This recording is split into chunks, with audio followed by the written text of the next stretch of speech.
just before dawn, from the silence, the theme could cut with a knife. Announces If you're able to, and then I'll just slide over if somebody comes over. He's so come back. I didn't know you were that far. Jericho life.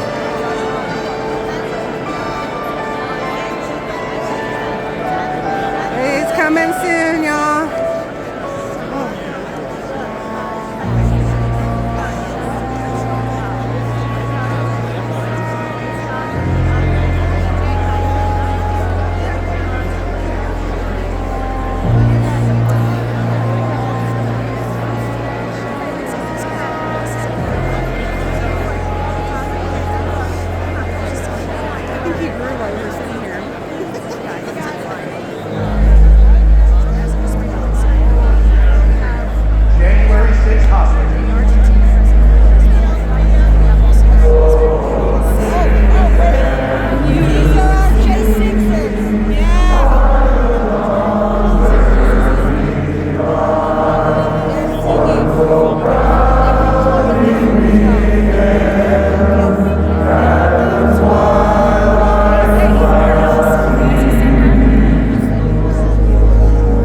Pledge allegiance to the flag of the United States of America.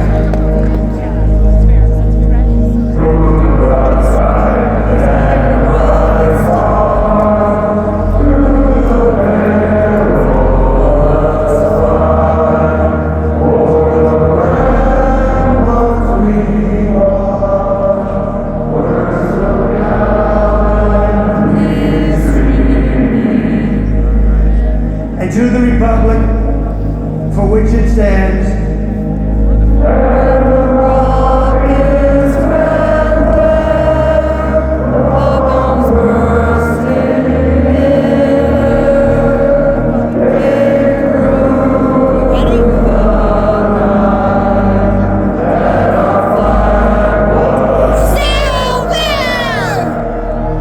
one nation, under God,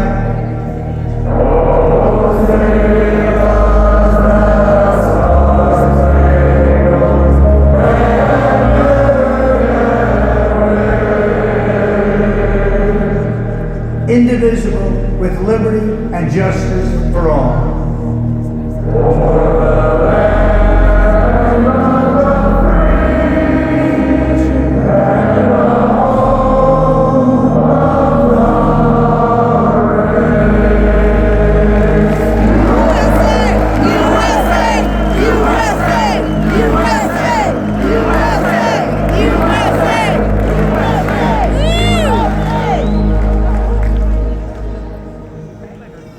Ladies and gentlemen, please welcome the next president of the United States, President Donald J. Trump.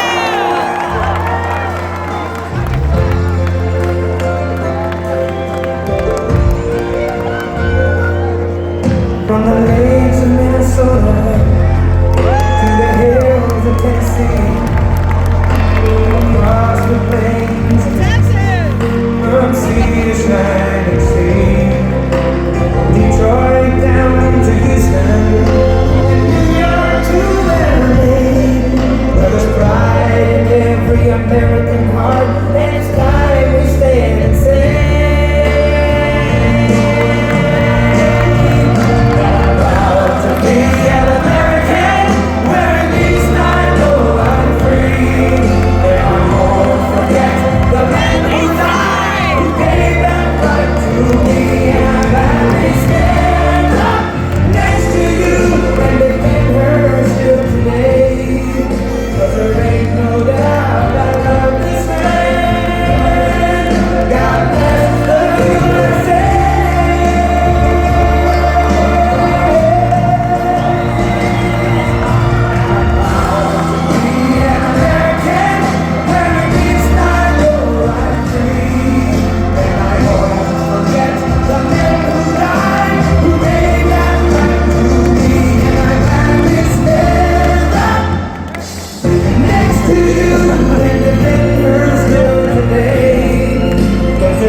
outside of this hall. If anybody would like to give up their space, let other people come in.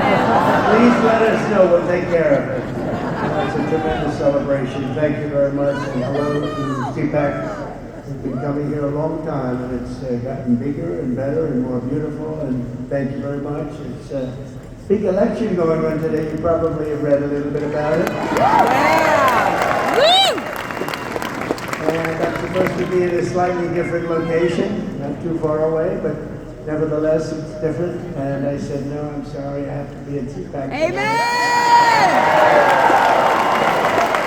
And I want to thank Matt and Mercedes Flack, two great people, along with the entire staff. Thank you very much. Not former.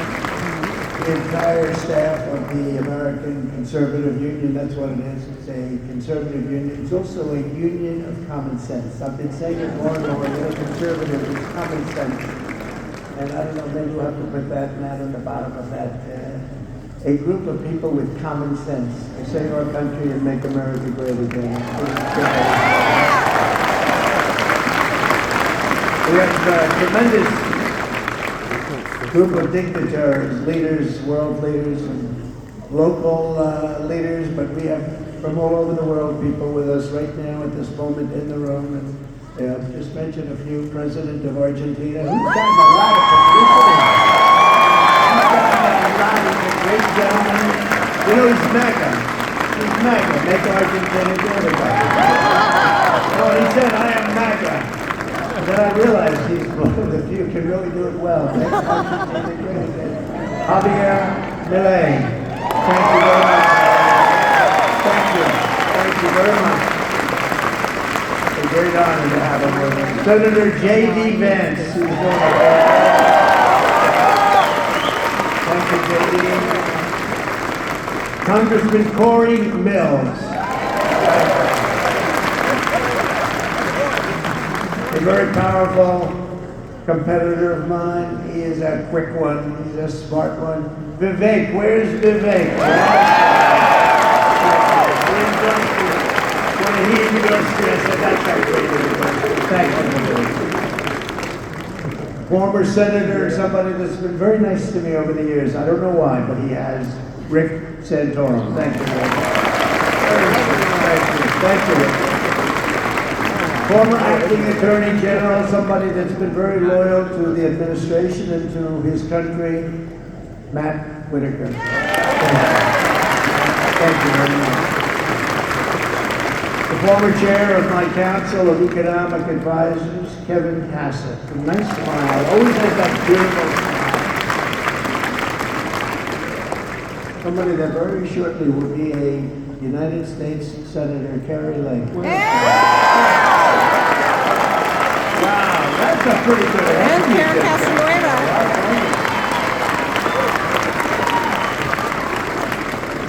She was very close to being governor, but unfortunately a lot of the voting machines just didn't work. They weren't working that particular day. The lines were miles long. They weren't working too well that day, Carrie, but it's one of those things. And the judges said, well, not our fault. We better straighten out our elections pretty fast, because otherwise we're not going to have a country anymore. That's true. Thank you, Carrie. U.S. Senate candidate from Virginia, Hung Cao. Whoa! He's got support. He's got some support. Wow. Wow. A man who is tough and smart and loves our country. He's the head of America First Legal. He's won a lot of cases, I can tell you. And he's a real guy. He's a real patriot. Stephen Miller, my friend. We've been around here somewhere. There are a lot of people in this room. Thank you, Stephen. President of the Vox Party in Spain, Santiago Abascal. Thank you very much. Thank you. Great to meet you. We made a lot of progress, too. But we're number 2 and number 1 very shortly, it seems like. That's what I'm reading. Let's see. But, you know, a lot of it's fake news, so we can't go by everything. But that's what I'm hearing. Federal Deputy from Brazil, Eduardo Bolsonaro.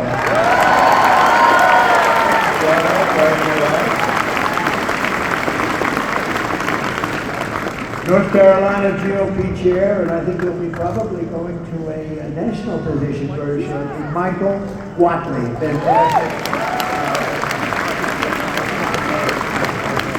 And we all know and love a man of great bravery in the administration, really a brave person who went through hell and back and beat everybody, just beat them along the way. Rick Grinnell.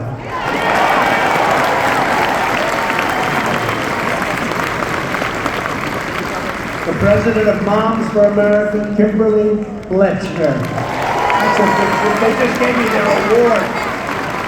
Thank you for that wonderful award. How about Moms for America? Donald Trump is the man of the year. Can you believe this? Have I made progress? Ah, boy. And a man, the single greatest advertiser and purchaser of advertising in the history of America, Mike Lindell.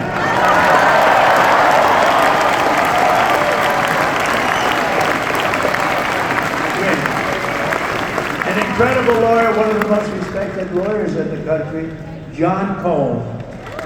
John, thank you, John. And Stephen Moore, we all know, he's got great predictions if Trump wins. If Trump doesn't win, he says it's going to go bad. It's going to go bad fast. Stephen Moore, highly respected guy. And a man who I've had respect for certainly a long time. I won't tell you how long, too long. But somebody that I've listened to over the years, even when he was on CNN. That's when people used to watch CNN a lot. He always had the #1 show. He's an incredible... I agree with you. But he's an incredible guy, an incredible mind, and loves our country, and he fights like hell for our country. The great Lou Dobbs.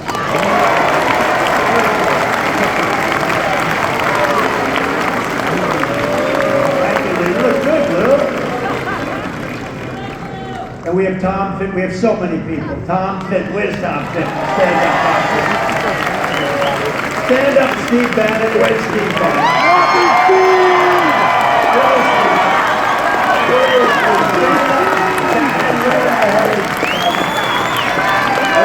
Steve? Tom always looks good. I think he does that weightlifting stuff, Tom. Bannon looks good. We love them all. We love them all. There's so many others in the audience, and I want to say I love them. We have to get down to business because I want to win the award as the best, whatever the hell they call it, the best speaker, I think they say.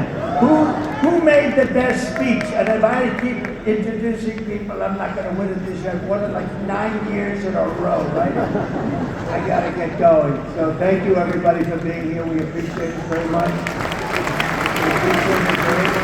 Gorka, did I see the Gorka man? Yes, stand up, Gorka. Quick, get up.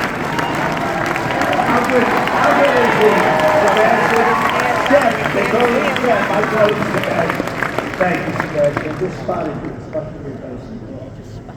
4 years ago, I told you that if crooked Joe Biden got to the White House, our borders would be abolished, our middle class would be decimated, and our communities would be plagued by bloodshed, chaos, and violent crime.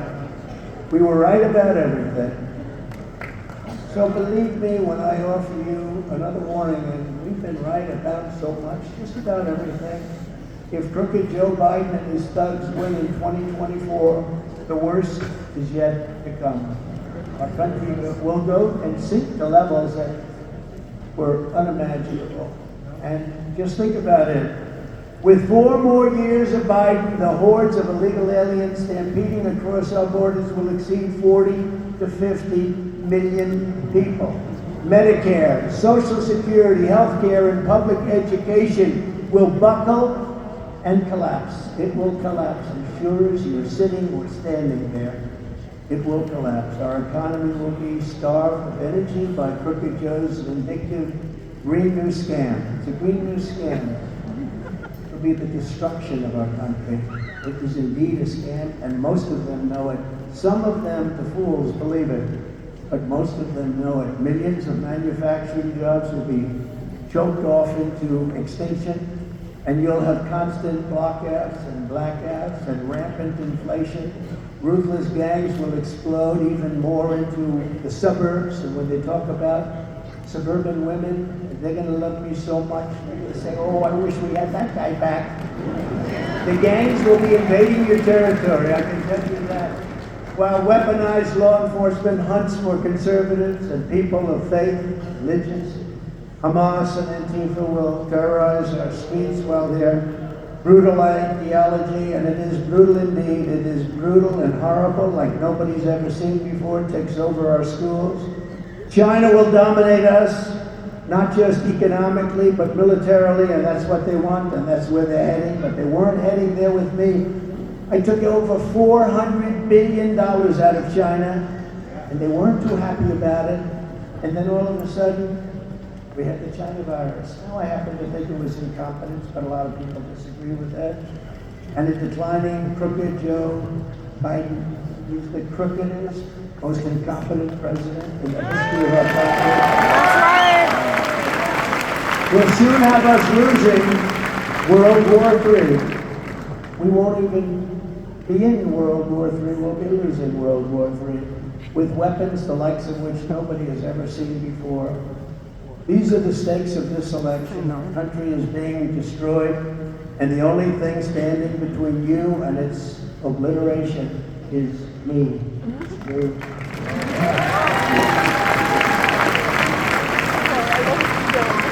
Victor Orban, somebody I respect greatly. A lot of people respect him. Tough guy, smart guy.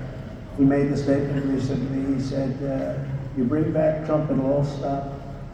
They all listened to Trump, they respected Trump. He actually said it stronger than they said they were afraid of Trump. I don't want people to be afraid of me. But he said China was afraid, Russia was afraid, they were all afraid of Trump. Bring him back and it'll all go back. And I will tell you, we had things at a level that nobody's ever seen before. We had no wars, we had defeated ISIS, rid of the worst terrorists in the world, you know that. And solely defeated, we took 100% of ISIS gone. And then we had no wars for 4 years. We had no wars. First time in 72 years.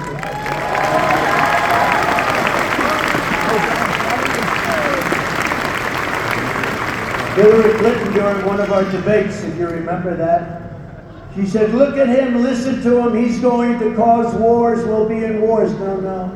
It turned out that I was able to stop wars from happening and brought our troops back home. We got out of these ridiculous, endless wars, killing people on both sides, costing trillions of dollars. Crooked Joe and his henchmen have you trapped, and it's an express train barreling toward servitude and to ruin. It's moving at a speed that Joe doesn't understand, because Joe actually, I don't think he knows what the hell's going on. He's surrounded by some very bad fascists. A vote for Trump is your ticket back to freedom, it's your passport out of tyranny, and it's your only escape from Joe Biden and his gangs, fast track to hell. And in many ways, we're living in hell right now. Because the fact is, Joe Biden is a threat to democracy. He really is a threat to democracy. I stand before you today not only as your past and hopefully future president, but as a proud political dissident. I am a dissident. Remember this, I've been indicted more than Alphonse Capone, Mr. President. You know who that is? Even the president isn't. I do. Scarface, Al Capone. If he had dinner with you, and he didn't like the smile in your face, you thought you were mocking him by smiling, you would be dead before you got home and said hello to your wife. And Alphonse Capone, I got indicted 4 times by this gang of thugs for nothing. Or, as I say respectfully to people from foreign countries, for bullshit.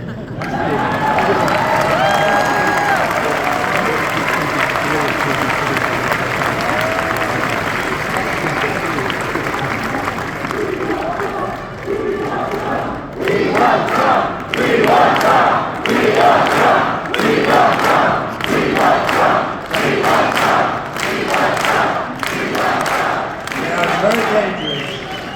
It's very dangerous what's going on. They've weaponized government, they've weaponized the DOJ, the FBI. We've never had anything like this in this country, and it's a phenomenon that's taken place many times, but in third world countries and in banana republics, not in the United States of America. So it's very dangerous, and they are indeed a threat to democracy. And I'm here to unleash this captive nation from Joe Biden and his gang of very bad people, very sick people, smart people, intelligent people, but they're hell-bent on the destruction of American freedom. It's happening in our country, and it's so obvious. I have people come to see me from other lands where this has gone on, especially in South America, Latin America, and they'll say, the same thing happened to my country 20 years ago. It was the same thing. It's all happening. And if we don't stop it, this is it. 2024. If we don't stop it, this is our last train. If we don't stop it, we're going to have a country. It won't even be a country, you want to know the truth. It won't even be a country. It's breaking up. If we can break out of the Biden nightmare, and it is a nightmare, he's the most incompetent person. Can you imagine this man who can't walk off a stage, he can't find the stage. Where are they, he asks? Where? He makes a 2-minute speech because that's the only, they couldn't get any more fuel than that. Whatever happened to the cocaine they found in the Where is it? By the way, I have to say, because I have such respect for this audience, and CPAC, I would have never spoken, and I never did, about him because of my respect for the office of the president. I have great respect for that office. But once I got indicted the first time, remember that? I got indicted, and I got impeached twice. We won that. And we'll win all of this stuff. But once I got indicted, I said, well, now the gloves have to come off because they did something. Those, you know, the fake news. Before these indictments, the fake news, almost everyone, well, he'll never be indicted. You don't do that. He was a very popular, but you know, I got more votes than any sitting president in history. Yeah. Substantially more than any other sitting president has gotten, and they would say, oh no, he'll never be indicted. These are people that, some of them truly have Trump derangement syndrome, and they were saying, they'll never be indicted, they won't do that, they'll never, he did it, they did it, they actually, and it was all done by him, in order to go after your political opponent so that you can damage him enough that you can maybe win. But it's had the reverse effect, because our poll numbers have gone through the roof.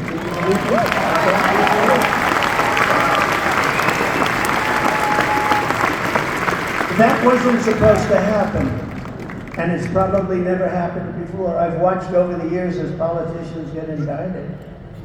And they start by going to a microphone about 2 minutes after it happened. Ladies and gentlemen, I will be resigning from office today. And I will be go home with my family and my friends. And I will fight for my name. Well, that's the last you ever hear from that poor guy. And with me, we have a big voice. You can see by this crowd today. Look at that. Standing room only, they're all over the place. They have 3 rooms like that. And I have a voice that I can explain it all, like the laptop from hell when they impeached me. And it turned out I was right after going through all that. And now they say, you know, we shouldn't have impeached him. He was right because the laptop from hell showed that I was 100% right. All of these things, we were right on all of it, but we're in a very bad path. It's a very, very dangerous path that we are on as a country because the other side, which I find tends to be a much nicer group of people, and maybe foolishly so. But the other side can also get nasty, and at some point they probably will have to do that, because we cannot let this weaponization go on against the Republican Party, against religion, against conservatives. We cannot let this continue to happen. But we can break out of this Biden nightmare. It's a nightmare. Our country is no longer respected. We're laughed at all over the world. We have to break out of the nightmare that we're in.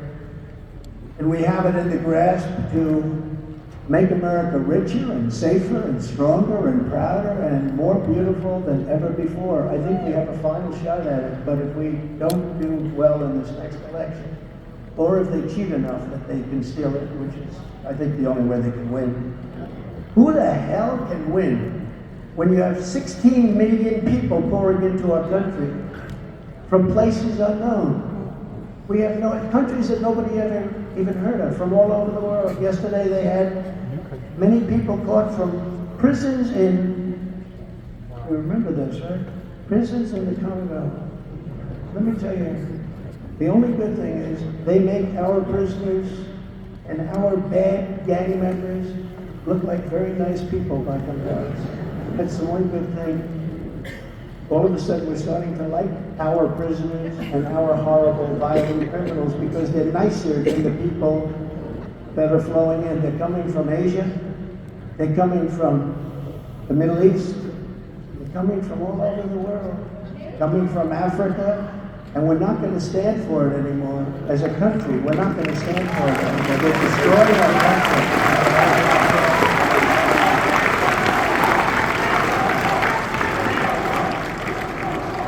And we built think of it, we had the safest border, 3 years ago, we had the safest border in the history of our country. Now we have the worst border in the history of the world. There's never been a country ever, third world countries, they've never been like this. They would have fought with sticks and stones. They didn't need rifles. We had the best in the world, but we let everyone, because we're fools. Either they want to destroy our country or they're stupid. And I don't think they're stupid, because anybody that can cheat on elections like they do is not stupid. That means they want to destroy our country. But who can win an election when you have that? Who can win an election when you have high interest rates, you can't buy a home, where you have bad education, where everything's woke? We did things that nobody can imagine. So many, 1,000 elements. We have a book. There's 1,000 things. We did things that nobody could even imagine, and then all of a sudden, something very bad happened. Israel would have never happened. The attack on Israel would have never happened. Remember, Iran was broke. They were broke. Ukraine would have never happened. I talked to Putin a lot. Got along with him well. Although he did announce the other day that he'd much rather see Biden as president. And I agree with him.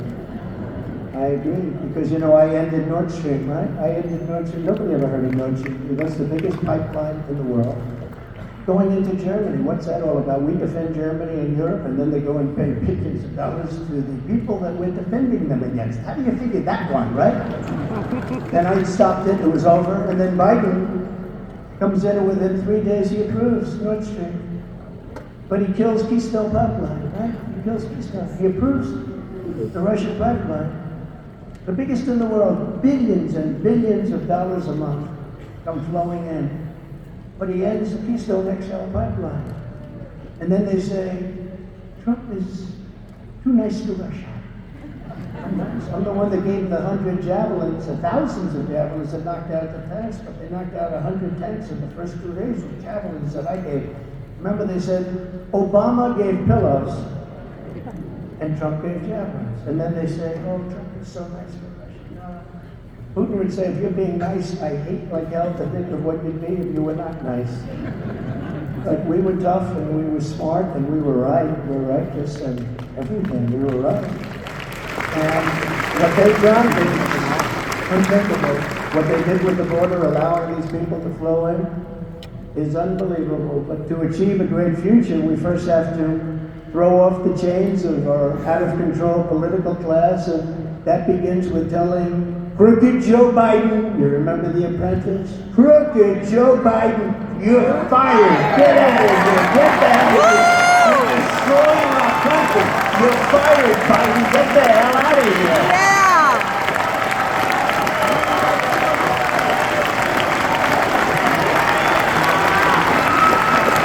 Get the hell out of here. This guy. Because after his political opponents, let's go after them. See if you can indict him so that maybe we can win. A little bit of a backlash when the numbers go up. But anybody that does that and all these other things they've done, they're destroying our country. We're not respected anywhere anymore. We're laughed at. We've become a joke as a country. For years you've watched as the entire Washington cesspool has been feeding on the wealth and hopes and dreams of hardworking Americans, really hardworking Americans. They've feasted on the profits of job-killing trade deals. They've gorged themselves on the spoils of endless wars. And now what they crave, they wanted so badly, is permanent political power and dominance for whatever reason. They're sickos, that's why. In 2016, we gave these corrupt insiders their chance to change, and with Biden, they answered with hoaxes and witch hunts, censorship, lockdowns, and with total repression. 8 years later, the swamp has rejected your righteous pleas to reform, and we have to do this, and we're going to reform, and we're going to have freedom again. We're going to have freedom again. We do not have freedom, and we have the most corrupt press anywhere. That's right. That's right. No!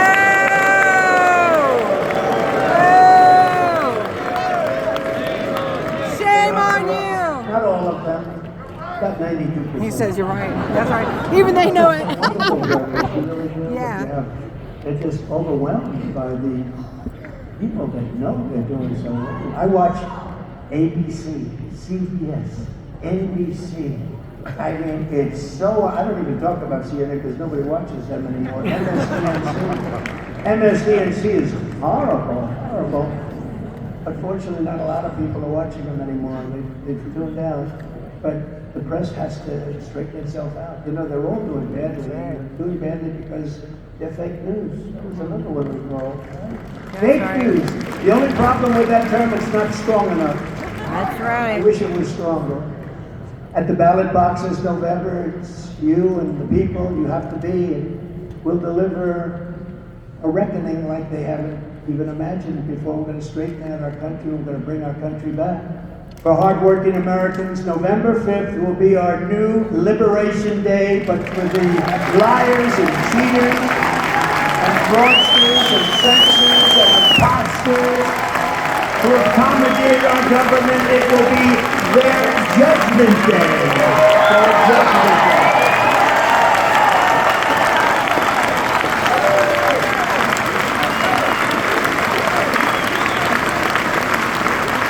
When we win, the curtain closes on their corrupt reign and the sun rises on a bright new future for America. That's what we have to have. I believe it's our last chance.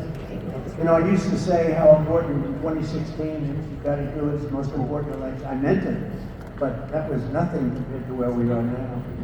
We had a big border problem and I solved it. So much so that in 2020, I couldn't even mention it. I'd say, let's talk about the border. Sir, you solved that problem. You don't have a border. I don't care. I want to talk about the border. I talk about the border. Everybody would sit there. They wouldn't even say anything. We had no problem. I solved it. But who would have thought that now we have a border problem that's 20 times worse than what we had in 2016? 20 times. And we'll solve that one too. Yeah. But it's going to have to be very strong action. It's That's going to right. happen fast before our country is just totally overwhelmed. That's right. Your victory will be our ultimate vindication. Your liberty will be our ultimate reward, and the unprecedented success of the United States of America will be my ultimate and absolute revenge. That's what I want. Success will be our revenge.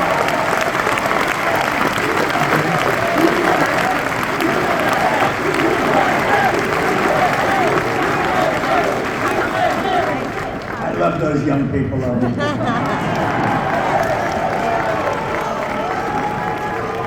But have you seen, the closer we get to this magnificent liberation of our country, the more desperate the Biden regime's evil persecution against us has become. They become more and more violent. The Stalinist show trials being carried out at the Joe Biden orders set fire not only to our system of government, but to hundreds of years of Western legal tradition. You see what's happening. They've replaced law, precedent, and due process with a rabid mob of radical left Democrat partisans masquerading as judges and juries and prosecutors and executioners. That's right. Gone through trials. The level of hatred from these judges, there's no way you get fair trials. The level of hatred from prosecutors, when they know you've done nothing wrong, it's sick. These are sick people.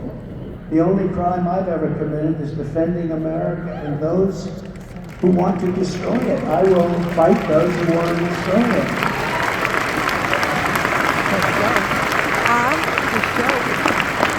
And they're very angry at me because I won an election that wasn't supposed to happen. And they were caught off guard. And they said, we'll never let that happen again. And in 2020, they cheated like dogs. That's right. For that and that alone, Biden and his deranged prosecutors, attorney generals, local district attorneys are trying to take away my liberty. They're trying to take it away. They're trying to steal my liberty. If there's any shred of justice left, they will fail and we will win. And so far, we're doing good. Thank you. But I would rather lose my freedom than surrender to this group of thugs and tyrants, fascists, scoundrels, and rogues. The more the corrupt establishment tries to stop us, the more you know the day is near at hand when we will break free from their grip. We're going to break free very soon. We're going to break free from their grip very soon. You heard the J6 hostages, didn't you? You heard that. And, Free J6! There's never been in the history of our country a group of people treated the way they've been treated. There's never been anything like it. Carpenters, mechanics, lawyers, Sheriffs, firemen, policemen, military people. veterans! They went to protest a rigged election. And they've been sentenced to years in prison. When they burn down Portland and they take over a vast section of Seattle and they burn down Minneapolis, and I had to watch television as a CNN reporter is standing saying, this is a peaceful protest. This is a peaceful protest. And the whole damn city behind them is burning to the ground. Did you remember that? As far as the eye could see. Minneapolis burning to the ground. This is a peaceful protest. And then he got hit on the knee and he went down. Wow, it's crazy what's going on. And I'll tell you what, if I didn't bring in the National Guard, because the governor didn't want to do it, they never want to do it. If I didn't bring in the National Guard, I wish I didn't wait 6 days, but if I didn't bring in the National Guard, you wouldn't even have a city there. You wouldn't even have, that city was going down. They'll only motivate us more to make America great again. We have to make America great again. That's our mission. People say, what is your mission, sir? I remember when Ted Kennedy, he was actually a friend of mine, slightly different viewpoint on life, but they asked him a question, took him down. What plans you have for America? Why are you running? And somehow, that's a much harder question than you think, because you're answering all the little details. Then they ask, what are your plans for America? I took him down, actually took him down. I just say, my plans are very simple. Make America great again. That's all I say. Very simple.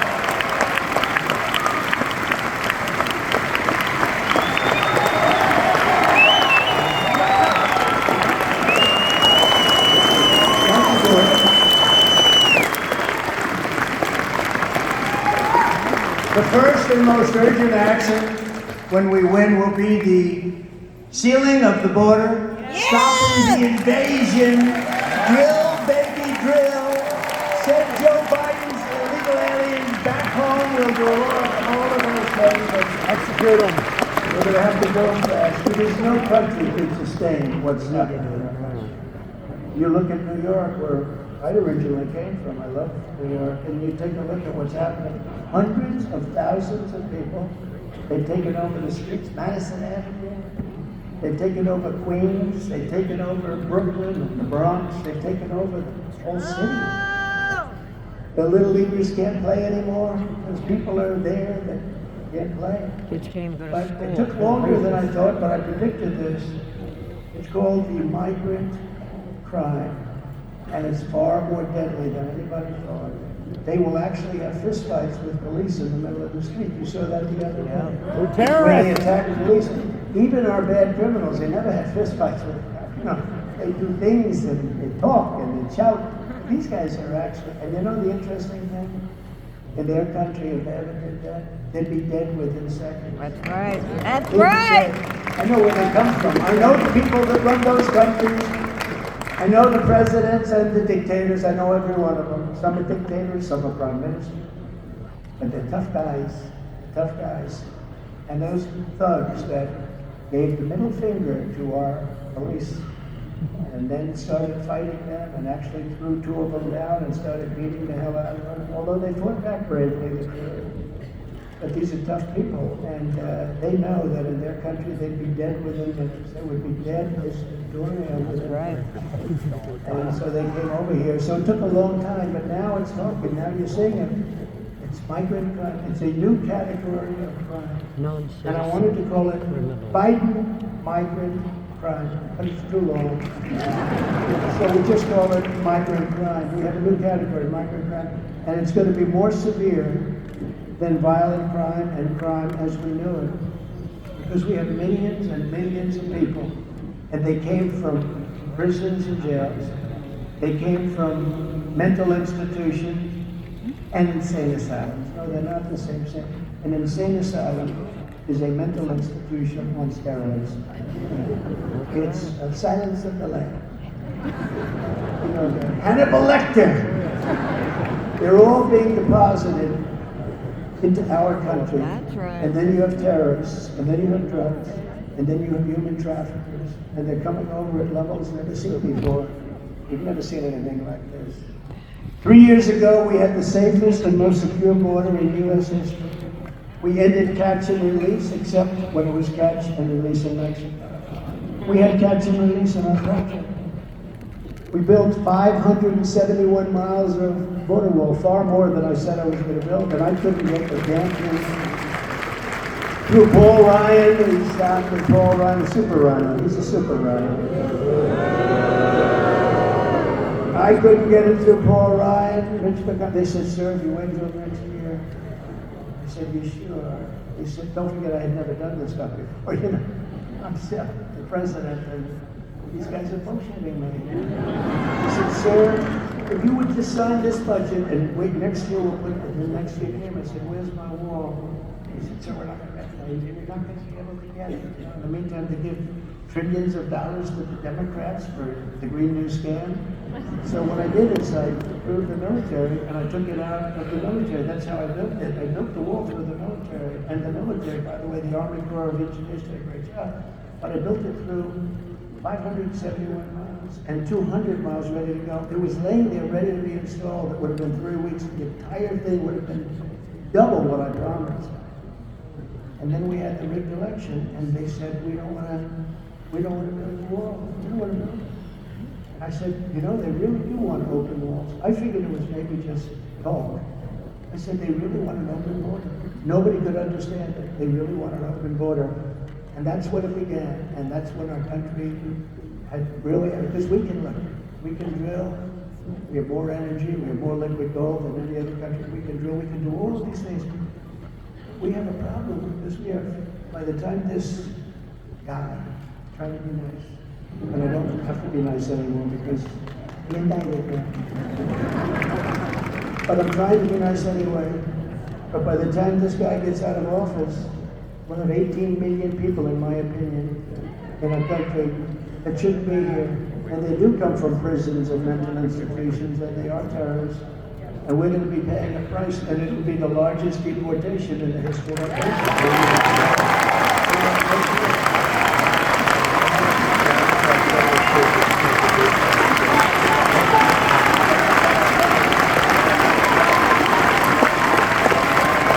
And it's not a nice thing to say, and I hate to say it.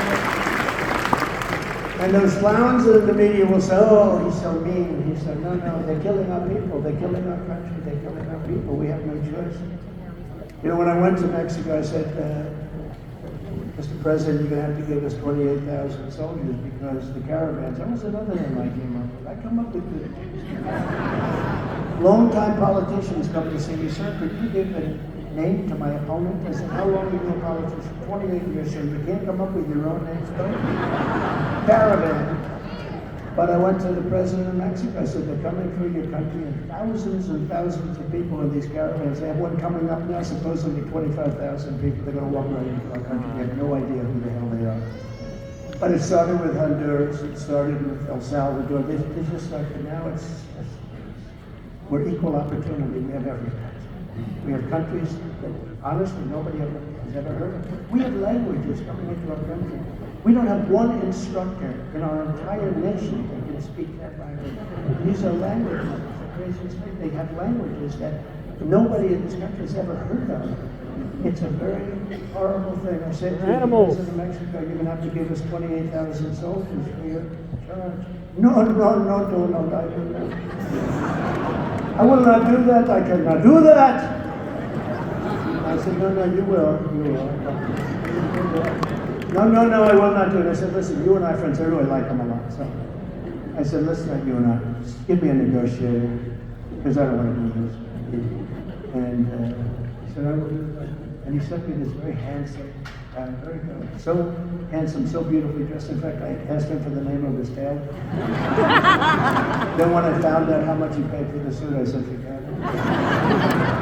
But he was a handsome devil. And I said, listen, you're going to have to do a few things. You're going to have to give me 28,000 soldiers. You know, Tom Holman was up before. He's fantastic. And he does go around saying, I love this guy. He says, Trump was the greatest president in history, and on the border, there has never been in his lifetime any president that was even close. And he's right about that. But Brandon Judd, you have unbelievable people. All they had to do is leave it alone. But I said, you have to give us 28,000 soldiers. Then the new guy comes in, the representative. Yes, sir, what can I do? Now I asked Tom Holman, Brandon Judd, and a person from the State Department, a wonderful woman. She's been there for over 20 years. She's covered Mexico for over 20 years. She knew it, and she was competent. She was good. She wasn't a good negotiator. And I said, what would you like? Give me your top. I want a top 10 list. Well, sir, we'd like to remain in Mexico, but we've been trying to get that for years. You won't be able to get that, and you won't be able to get a catch and release in Mexico. You know, we have catch and release in there. We catch a criminal and we release him in our country. I said, no. Catch and release is fine in Mexico. Title 42, I want. That's with the sick people and with the children, and get the children back to their parents. All of these things, they gave me a list. But they thought they were wasting time. It was a list of 10 things, tough things. Just ask Tijuana if they were tough. Tijuana became one of the largest cities in the world all of a sudden. They said, what the hell is going on? So this guy comes in, and I say, look, number one, I want 28,000 soldiers free of charge. And he goes, oh, we're not going to do that. We're not doing it. He thought I was crazy, but he said, oh, no, you're going to do it, 100%. No, we're not going to do it. You're going to do it. I guarantee you. You're going to do it. He goes, no way. I said, way. And he said, we will not do that, sir. We will not do that. I said, here's what else you're going to do. Remain in Mexico. Nobody comes into our country until they check at the border. You're going to do remain in Mexico. You're going to do catch and release into Mexico, not into our country. You're going to do all sorts of things. You know, we had a lot of medical problems. People were coming in deathly sick with a disease, highly contagious disease. He said, I don't want people catching these diseases that we never even heard of. And diseases nobody's ever even heard about. I'm sorry. I feel badly for the people, but we don't want to have this contagion in our country. I'm sorry. And we did that. So we had a list of these 10 things, one tougher than the next. And he said, we're not even going to think about this. And the person from the State Department, this really good woman, but she said, sir, you're just going to be wasting your time. And I said, all right. I said, I'll make you a little bet. I'll bet you I get all 10 within minutes. And she thought I was crazy too. So after he said, no way, I said, way. And I said, here's what's going to happen. If you don't approve this, and if you don't give us those soldiers, and their soldiers are not politically correct. You know, our soldiers, if you say, excuse me, madam, you're not supposed to be entering our country. Ma'am, please don't enter our country. Then they get indicted because they talk to a giraffe. We have the greatest soldiers in the world, but they're not allowed to do their job. I proved that with ISIS. Our soldiers knocked the hell out of ISIS once I took over and took it away from our fake television generals. We have great generals, but not the ones like Billy and these guys on television. They're fake. I had generals that were really tough. I had generals that I had to hold back, okay? We have great military, and it's only woke at the top. I don't think it can ever be wokenized at the lower levels, because these are great people, tough people. I really don't believe that. Wokenized. sorry about that. And remember, when I let them go, 4 weeks. We were told 4 years, and it probably can't be done. I knocked it out in 4 weeks. On military respect. He said to one of the generals, "What's your name?" "Kane, sir. My name is Kane." He looked better than any movie actor you could. "My name is Kane, sir." I said, "All right, Kane. What's your first name?" "They call me Raisin."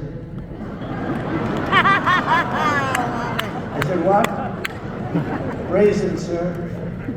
"Your name is Raisin Kane?" "I love you. You're the man I'm looking for. You're the man I'm looking for." And I said, "Why is ISIS so tough?" He said, "They're not tough, sir. They just don't let us do our job." I said, "Why not?" He said, "Because this is after I flew to Iraq. You know, I flew to Iraq in a plane. Some of you know the story. It was all dark after spending 20 years and $1 trillion.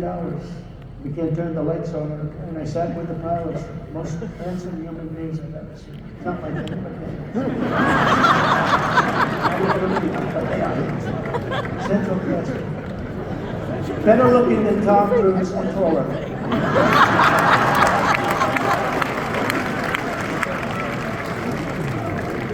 I'll deviate from the story. Now, by the way, when I deviate, I'll say, "Oh, he went from..." No. A really smart person can go through various stories, always come back and include everything. Amen. That's right. Don't worry, we'll get back to this. We'll get back to this. But this is almost, right now this is more exciting. So the planes, I said, "Why are you doing that?" "Because, sir, we're flying over an area that's very dangerous, where we spent 20 years eradicating." Right. And so I said, "I want to go sit with the pilots," because I often do that. And I'm sitting with the pilots, and I get up there, I'm feeling my way up. And the plane was absolutely dark, no lights on the outside, no lights on the inside. It was a little spooky, and we're up there 40,000 feet, getting ready to start going down, and they're telling us we can't have any lights, no lights in your cabin, sir. And then they pull down the shades anyway. So I'm sort of feeling my way. I get up there, and I see this captain with the crew captain, a whole deal he's got. "Yes, sir, it's an honor to be with you, sir." And I said, "Captain, I don't see any lights. You know, we're getting close. Is there a problem out there?" "No, sir, we'll be landing in less than 30 minutes, sir." I say, "All right." I'm sitting in a seat right in the back between these two handsome human beings. And, you know, they always give the best pilots Air Force One and Marine One, the helicopter, which is good. One thing you know, you got great pilots. These are the best. And so he said, "No problem, sir. We'll be landing in a little while." And then 10 minutes go by, 15 minutes. I didn't see one light that's gone. And I'm getting a little nervous. You know, you ever see? I'm trying to act cool as a cucumber. And it's, if you know anything about planes, you have to, I call it the computer voice. It's the most beautiful voice. If I had that voice, I would have been president 20 years earlier. But the most beautiful voice, so professional. 1,000. That means you're 1,000 feet over the ground. I haven't seen a light. I haven't seen anything. It's just dead. There's not any. That means we're like really low. We have this massive plane. We're just right off the ground. Then goes 900, 800, 700, 600. Now we're 600 feet off the ground. We're flying in. The plane is dark with the exception of a tiny little light that they've got on their dashboard underneath everything and totally concealed. There's not a light anywhere. I've never seen anything. It was like dark. 500. I said, "Captain, are we okay?" "Yes, sir. No problem. We'll be on the ground. Just a few minutes, sir." So, 400, 300, 200. "Captain, are we okay?" "Yes, sir. We'll be landing momentarily, sir." 100. Now, usually when you're in these planes, I do it a lot. You have lights bursting, bursting. big lights that our runways lit up like a candle. There's not one light. Not even a little pin, what they call a pigeon light. That's a tiny little 100. And I want to ask him again, but I want to show some bravery. I thought we were going down to the county. And then all of a sudden, and genius, there is no, and then all of a sudden 100, and then big, beautiful landing like nothing to it. Sir, it was an honor to be with you today, sir. Thank you, Captain. Does anybody have a towel? Does anybody have a towel? I need a towel.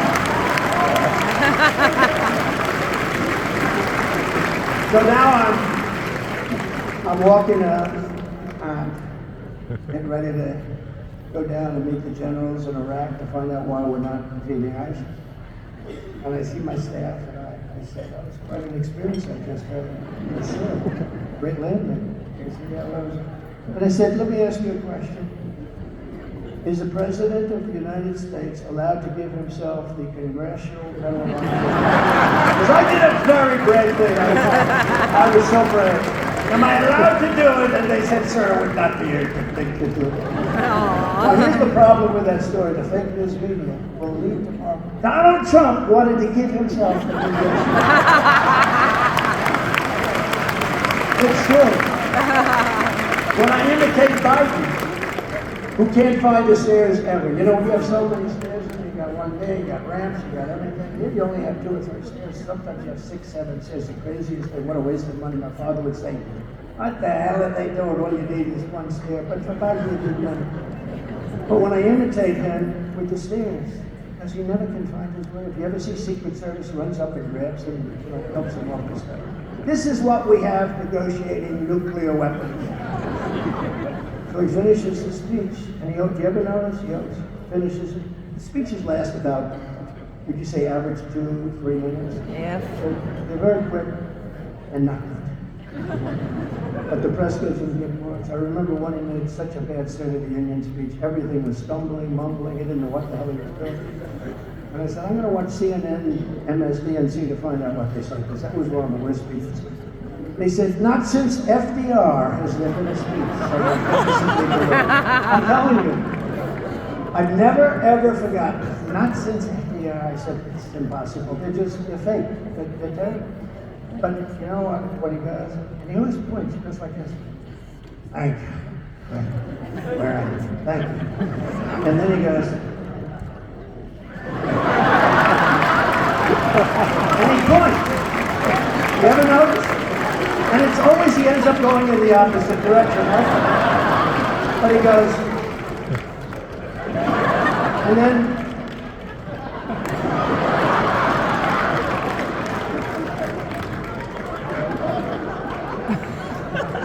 That's true. but if there's a wall behind him, he ends up walking into the wall. And then one of these incredible guys from the Secret Service, all these beautiful guys, they run up stage. What are these guys like? Central casting. They'll run up stage, they'll grab them, and they're not meant to respond. You know, they're very hard to lie. I tell stories like this. I guess they train that way. Never smile. You say good morning. Or sure. They actually turn away. It's good. That's why you don't have to say good morning all the time, okay? No, they train it. But so one of these guys will run up and grab them and take them off the stage. This is what we got. But the worst thing is when I do that, the fake news, I call up my wife, our great first lady. She's a great first lady.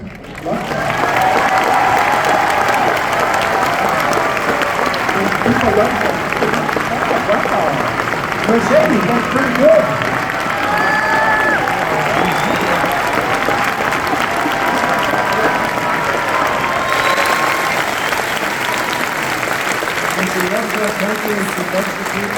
When I get these big rallies, they say, we love our first lady. They have signs we love her. They always show a high heel, you know? We love our first lady. But I call up our first lady, I say, so baby, how good was that? She goes, you were okay. She's a very tough lady. I'll go into it. I'll speak to her in front of 55, 56, 16,000 people sometimes. I'll call her up, I'll say, How good was I tonight? Was that unbelievable? Well, your hair didn't look good. But it's very hard to get, like, you know, once in a while she goes, you were really good tonight. That's like a major. But I said, in this case, I said, how good was that tonight? She said, you were really good tonight, but what happened? You couldn't find your way off the stage. Because the fake news said Donald Trump couldn't find his way off the stage. I said, wow. Or when I interject a name, like I go, our president, Barack Hussein Obama. Rush Limbaugh, remember? You would always write, say, Rush would go, Barack Hussein. You couldn't hear Barack or Obama, but the name Hussein, he'd be screaming. I don't know exactly what you meant by that, I think. But he'd go, Barack Hussein. So I'd go, Barack Hussein Obama, our president has done this. Now I meant that because there are those people that say he's running our country. Because Joe is not strong on aptitude. So there are those, we don't know that that's true. But they go out and they say, Donald Trump, headline. Donald Trump doesn't know who the president of our country. He thinks Obama is the president. Look at the great look up. He thinks Obama is the president. So when I'm sarcastic, because I'm sort of a sarcastic, I find humor in sarcasm, but it's very dangerous to me, because they take it very seriously. But it's a very serious subject because of what happened. To finish the first story. By the way, isn't this better than reading off a frickin' teleprompter?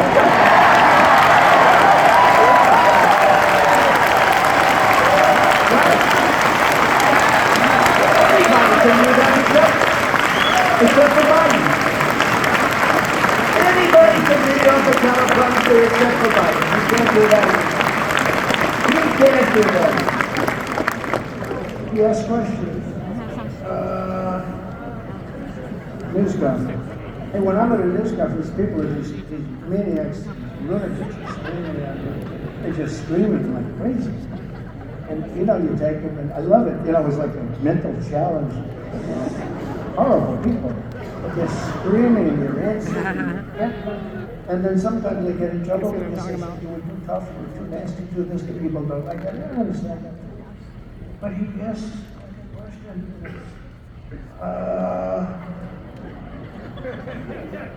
Bob from NBC. Mr. President, sir, we just wanted to know, are you feeling well? And was everything good? And did you have ice cream today? And he picks up the paper and he reads the answer.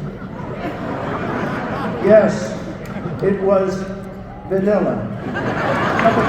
They ask him questions and they give him an answer. That never happened to me, right? I walk out there and it's like a free-for-all. But it's a sad thing. Okay. So now I go and watch. You know this is all genius, so don't do that. I was saying, my uncle was the longest-serving professor in the history of MIT, Dr. John Trump. We have a lot of great aptitude. They'll say, you ramble. Nobody can ramble like this.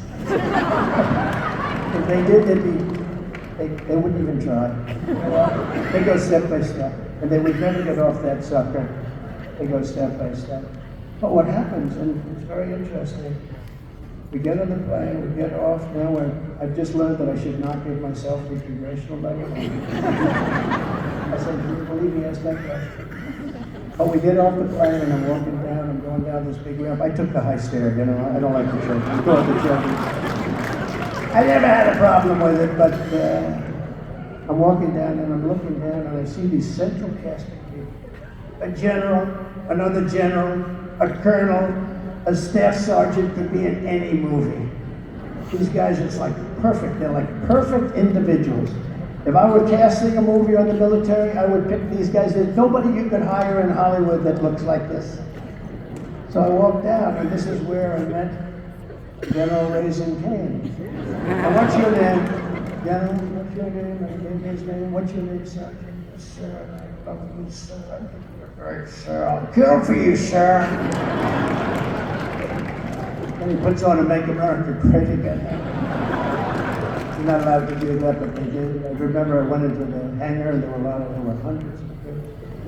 And they're not supposed to do this, but they all put on the Make America Great Again.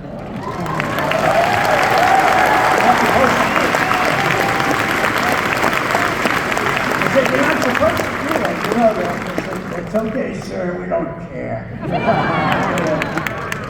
And I met these people, and I said, so what do you think, General, sir? Would you like to rest up? See, this is before Biden. See if I had Biden. I'd say, I'm not Biden. But we didn't know how bad he was. Because we tested that. Sir, I said, he said, would you like to rest up for a little while, then we'll have a meeting. We're all set. And this place is like all bunkers.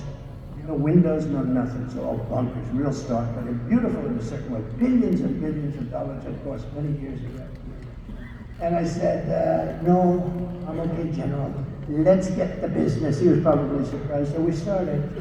I say, so General Mattis and all these guys have told me back in Washington that it'll take 4 or 5 years to defeat ISIS. Why? Sir, it's not true, sir. It's not true. I said, what's not true? You can do it very quickly. How quickly? 4 weeks, sir. Wait a minute. I was told 4 years, and you might not be able to. Sir, we can have it done in 4 weeks. Why? How? What were they doing? Sir, it's our job as a soldier. When they come in from Washington, they're a higher rank. We respect them. We have to respect them. It's our job. I understood exactly what he said. He said, sir, when they come in, they tell us what to do, and we do it. I say, don't you question what this is? No, sir, we don't question. They came in, they had a plan, and we said we do that plan. What was wrong with the plan?